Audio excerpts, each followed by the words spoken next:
Vous écoutez RFI, les 11 heures en temps universel, midi à Paris. Là, on parle du partage des idées, un petit peu cette fusion des cerveaux, mais il y a aussi des contributions là vraiment matérielles, des projets novateurs, parfois altruistes, car il faut bien comprendre que le climat, ce n'est pas seulement un débat entre scientifiques, physiciens, géographes politiques, ce sont aussi des techniques, des savoir-faire. Tout à l'heure, nous avons rencontré dans les allées de la COP 21 Amandine Templier.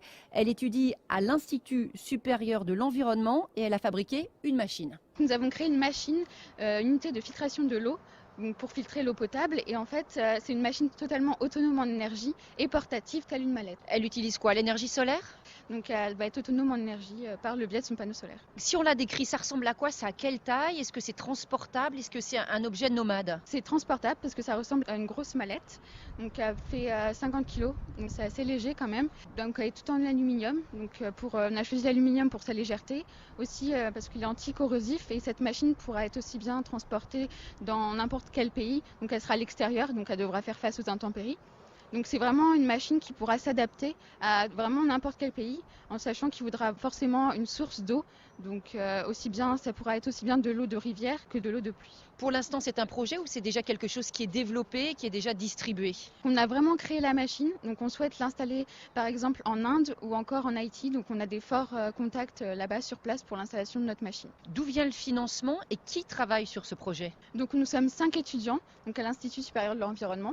Donc les financements sont divers, des donations ou encore des partenaires comme le Crédit Mutuel, des banques, voilà. Et qu'est-ce qui vous a animé? J'imagine bien sûr cet institut travaille sur l'environnement, mais pourquoi particulièrement ce souci pour l'eau potable? Donc j'avais envie d'agir à mon échelle, donc j'ai toujours voulu faire dans l'humanitaire et par le biais d'un projet tutoré de 3e année, j'ai eu l'idée en fait de créer cette machine totalement autonome. Et vu qu'elle n'existe pas encore sur le marché, vu qu'on a vraiment créé en fait un filtre qui va permettre de filtrer toutes les pollutions, aussi bien physiques que bactériologiques, par le biais de cette machine agir à mon échelle. Ça veut dire quoi? Ça veut dire que ce projet, vous arrivez dans un village, vous proposez votre machine et à partir de ce moment-là, fini les dizaines et les dizaines de kilomètres, comment ça se passe? Donc voilà, en fait, le but c'est de l'installer vraiment dans une école, donc dans plusieurs écoles en Haïti et dans un orphelinat précisément en Inde. On installera notre machine et il y aura une personne qui sera formée à l'entretien de cette machine.